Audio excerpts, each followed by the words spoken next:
Hi, this is Dr. Brandon Erickson. I wanted to talk to you a little bit today about elbow release surgery and what to expect afterwards. Now, an elbow release is either done arthroscopically through some poke holes around your elbow or through an incision either on the inside or the outside of your elbow. And how we do it depends on how bad your arthritis is and if you have any nerve symptoms in your fingers, either before surgery or that you've had leading up to the surgery. Now, if we do the surgery arthroscopically, as I mentioned, it's only done through a few poke holes and it takes about an hour to do the surgery. If we do the surgery open, we do it through an incision, and if we do it on the inside of the elbow, we also decompress the nerve at the time of surgery. If we do it through the outside, we don't have to decompress the nerve, and whether, again, to do that depends on if you had some symptoms beforehand. What we do at surgery is we go into the elbow and we get rid of all the extra bone that your body's formed and get rid of all the extra very tight capsular tissue, which is kind of a water balloon that goes around the joint that can get very thick and irritated and prevent your motion. And we take your elbow through an entire full range of motion at surgery, and we get your full range of motion back at surgery. Now, the reason I say that is because when you wake up from surgery, the elbow is going to already start to try to stiffen up. So there's some really important things that we have to do after surgery.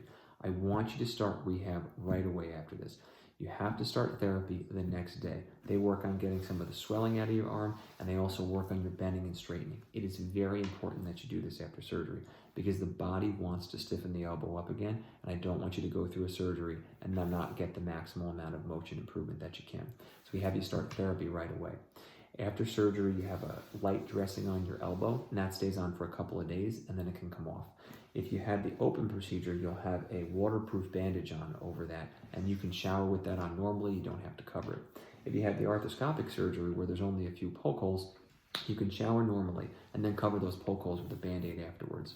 I see you back in the office in about 7 to 10 days to check your motion, but certainly if you need me beforehand, you just call me. Now, you'll have a nerve block to help with your pain after surgery, and that'll wear off in about 8 to 10 hours after surgery. I also send you home with an anti-inflammatory medicine, some Tylenol, and then some pain medicine. I want you to take the anti-inflammatory and the Tylenol pretty much scheduled for the first few days, and you only take the narcotic medicine if you need it. If you don't need it, don't take it. But it's really important that you work on getting the elbow completely straight and bending the elbow up right after surgery because I do not want your elbow to stiffen up. The other thing you go home with is a medicine called indomethacin. That's important because it actually helps prevent your body from reforming some of that bone that we took out at the time of surgery. So what the body can sometimes do, even after we debride all of that bone, is it can start to reform that bone again. And so by taking that indomethacin, it actually decreases the risk that your body's going to reform that bone. So that's very important to take that, okay? Now, the other thing that'll help with your pain is also to ice the elbow. So either a big bag of ice or an ice machine that you can purchase will help get some of the swelling out of the elbow. And again, the more you move the elbow, the better your motion is going to be. Now, these are just some of the common questions that we get after surgery. You can always feel free to reach out to myself or my physician's assistant with any questions that you might have, but hopefully this can help answer some of the questions that you have. Have a nice day.